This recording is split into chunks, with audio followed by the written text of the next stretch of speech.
Hi hello welcome to Bharat sports Telugu. Cricket అభిమానులను అలరించేందుకు IPL 2024 సిద్ధమైంది.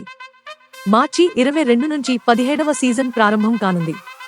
గత 2 నుంచి 3 వరకు సీజన్లుగా టీమిండియా మాజీ కెప్టెన్ ఎంఎస్ ధోనీపై అందరి దృష్టి ఉండగా ఈసారి భారత్ కెప్టెన్ రోహిత్ శర్మపై ఉంది.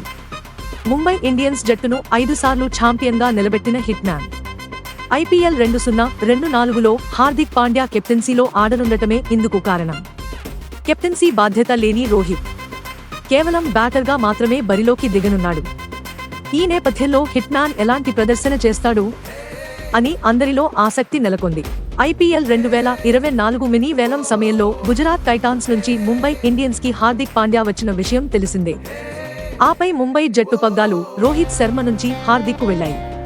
టోర్నీలో ముంబైని తిరుగులేని జట్టుగా నిలబెట్టిన రోహిత్ ను ఇలా తప్పించడంపై అప్పట్లో తీవ్ర విమర్శలు వచ్చాయి. అయితే ముంబై భవిష్యత్ కోసమే హార్దిక్ కు జట్టు పగ్గాలు ఇచ్చామని ఫ్రాంచైజీ స్పష్టం చేసింది. దాంతో ఫాన్స్ కూడా కాస్త శాంతించారు. ఏదేమైనా ప్రస్తుత సీజన్లో హార్దిక్ కెప్టెన్సీలో హిట్ మ్యాన్ ఆడాలి. గత 2 సీజన్లలో రోహిత్ శర్మ బ్యాట్తో పెద్దగా రాణించలేదు. ఐపీఎల్ 2023లో 16 మ్యాచ్లు ఆడిన రోహిత్ 332 పరుగులే చేశాడు. అంతకుముందు సీజన్లో 268 పరుగులే చేశాడు. కెప్టెన్సీ బాధ్యతలు బ్యాటింగ్ పై ప్రభావం పడిందని విశ్లేషకులు పేర్కొన్నారు. అయితే ప్రస్తుతం రోహిత్ కు కెప్టెన్సీ బాధ్యతలు లేవు. దీంతో బ్యాటింగ్ లో ఎలాంటి ఒత్తిడి ఉండదు కాబట్టి హిట్ మ్యాన్ చెలరేగే అవకాశం ఉంది. గత ఏడాది కాలంగా రోహిత్ ఫామ్ మీదున్నాడు. సెంచరీలతో చెలరేగుతున్నాడు.